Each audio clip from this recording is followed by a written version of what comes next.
উপস্থিত সম্মানিত মুসল্লিগণ, কোরবানি কিন্তু আমাদের অন্তরের সাথে জড়িত, নিয়তের সাথে জড়িত একটি ইবাদত।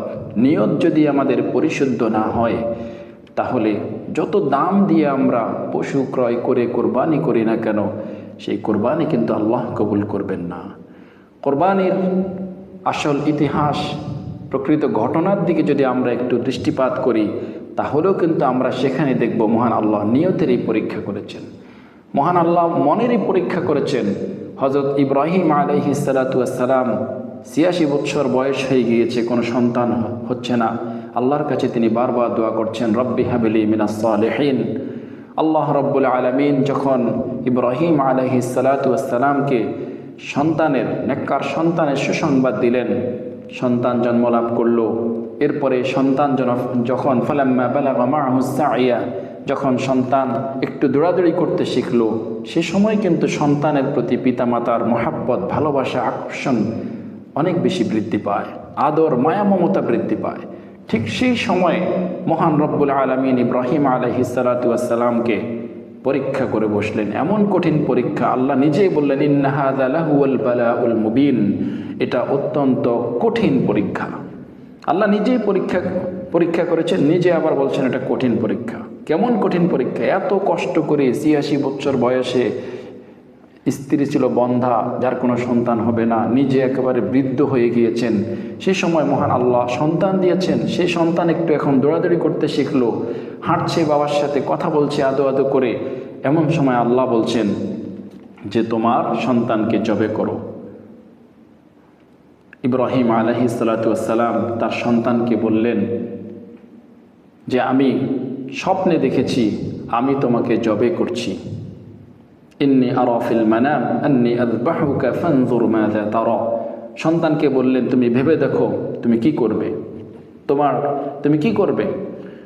সন্তান বললেন, ক্বালা ইয়া আবাতি ইফআল মা তু'মার সাতাজিদুনি ইনশাআল্লাহু মিনাস সাবিরিন। সন্তান বাবাকে যেমন সন্তান আল্লাহর কাছে চেয়েছেন, আমরা অনেকে বলি আল্লাহ আমার সন্তান দেন না, এভাবে দোয়া করব না। আমরা বলবো আল্লাহ আপনি আমাকে নেককার, পরহেজগার, সুসন্তান দেন, সালিহিন সন্তান দেন, রব্বি হাবলি মিনাস সালিহিন। এভাবে আমরা আল্লাহর কাছে দোয়া করব। সন্তান হওয়াই ভালো এমন নয়, নেককার, পরহেজগার, সুসন্তান হওয়া আমাদের জন্য দুনিয়া এবং আখিরাতে কল্যাণকর। কোনো নবী আল্লাহর কাছে এভাবে বলেননি যে আল্লাহ আপনি আমাকে সন্তান দেন। সব নবী আল্লাহর কাছে দোয়া করেছিলেন, রব্বি হাবলি মিনাস সালিহিন।